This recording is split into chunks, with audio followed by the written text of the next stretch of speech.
لحظة، لو النبي محمد صلى الله عليه وسلم كان موجود دلوقتي في زماننا وفتح معانا وسائل التواصل الاجتماعي، كان هيقول عننا ايه؟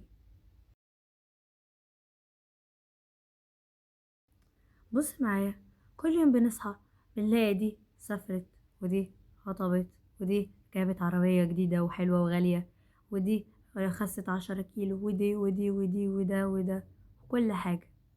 واحنا بقى بنقارن نفسنا وبنقعد نقول: هو انا ليه ما عملتش كده؟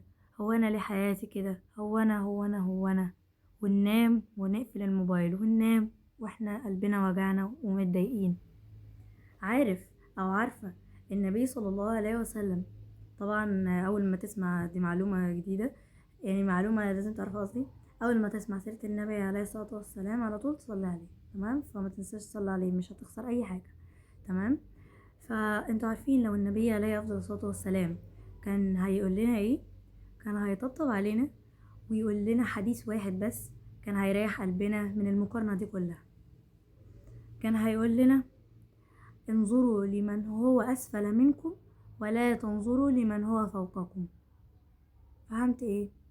يعني مثلا بدل ما تبصي للبنت اللي مثلا سافرت باريس، بصي للبنت اللي نفسها تشرب مية نظيفة ومش لاقية المية دي، وانتي عندك المية دي متاحة وهي مش لاقياها. والله يا بنات، المقارنة دي بتسرق عمرنا على الفاضي، بتخلينا عندنا كل حاجة احنا نفسنا فيها، بس احنا حاسين ان احنا مش عندنا ولا حاجة. النبي صلى الله عليه وسلم علمنا الرضا. بص للنعمة اللي في ايدك دلوقتي، النفس اللي بتتنفسيه، اهلك اللي حواليكي، بيتك اللي سترك، دي وشوية النعم الكتيرة اللي عندك، دي نعم يعني تكفيكي من كل حاجة. غيرك نفسه في النعم دي وانت مش حاسة.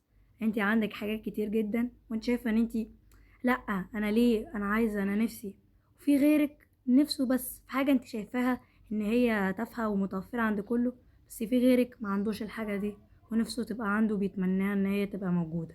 حاجات كتير بقى. شوفي بقى انت النعم اللي عندك ايه واحمدي ربنا عليها. فبالله عليكي، من النهاردة قبل ما تفتحي السوشيال ميديا قولي الحمد لله 3 مرات. اتفقنا؟ اتفقنا.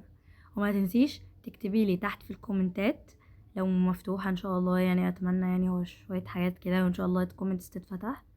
فلو مفتوحة الكومنتات اكتبي لي ايه اكتر نعمة حمد ربنا عليها، عايزة اشوف النعم اللي عندكم وافرح بيها معاكم.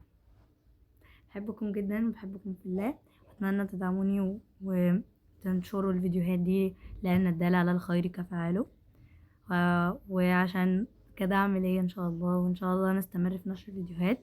وبحبكم في الله، وكلمتي الشهيرة اللهم استعملنا ولا تستبدلنا. السلام عليكم ورحمة الله وبركاته. اشوفكم في فيديو جديد وقريب بإذن الله تعالى. اشوفكم على خير وتبقوا في سعادة يا رب. السلام عليكم.